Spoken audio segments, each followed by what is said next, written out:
앞서 보신 것처럼 폭염에도 전기요금이 무서워서 에어컨이나 선풍기 켜기 주저하시는 분들이 참 많습니다. 정부가 한시적으로 전기요금을 내리는 것을 검토하고 있는데요. 어떻게 얼마나 인하가 됐는지 취재기자와 좀 더 자세히 이야기 나눠보겠습니다.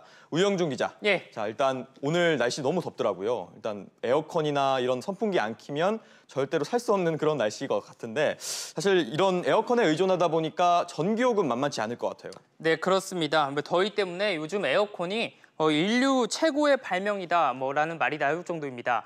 지금 같은 날씨에 당연히 켤 수밖에 없습니다. 에어컨 사용과 전기료 자료를 좀 분석해 보겠습니다.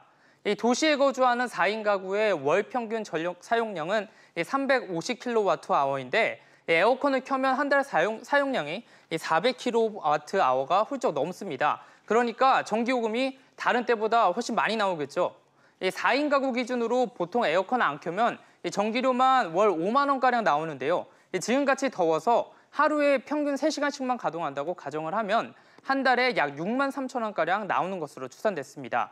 만약 잘 때도 더워서 에어컨 사용한다고 하면 17만 원 넘게 나오는 가구도 있는 것으로 확인됐습니다.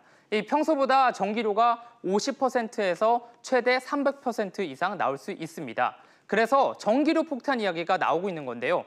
정부도 예상치 못한 폭염이 이어지자 한시적으로 전기요금을 줄여주는 방안을 검토하고 있습니다. 그렇군요. 그렇다면 구체적으로 어떤 방안들이 검토되고 있습니까? 쉽게 말해 여름철, 그러니까 지난달과 이번 달 한시적으로 전기요금을 내리거나 저소득층에 한해 요금을 깎아주는 방식이 유력합니다.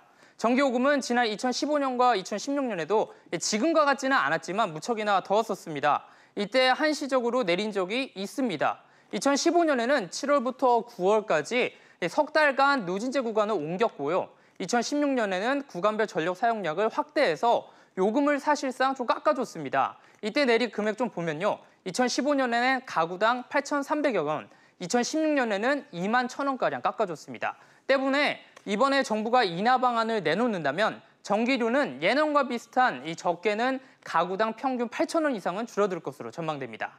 그렇군요. 한 6년 전쯤이었나요? 이 전력난으로 인해서 에어컨 가동 못한다고 이런 얘기까지 나왔잖아요. 그런데 이제 오늘 이제 폭염도 이어졌지만 모든 가정에서 에어컨, 선풍기 당연히 켤 텐데 이 전력난 걱정 없을까요?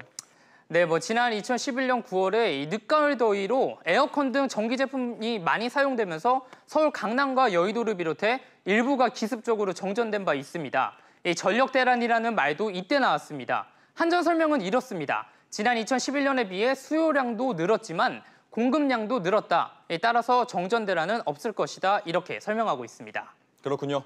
지금까지 우영준 기자와 이야기 나눠봤습니다. 우 기자 수고했습니다.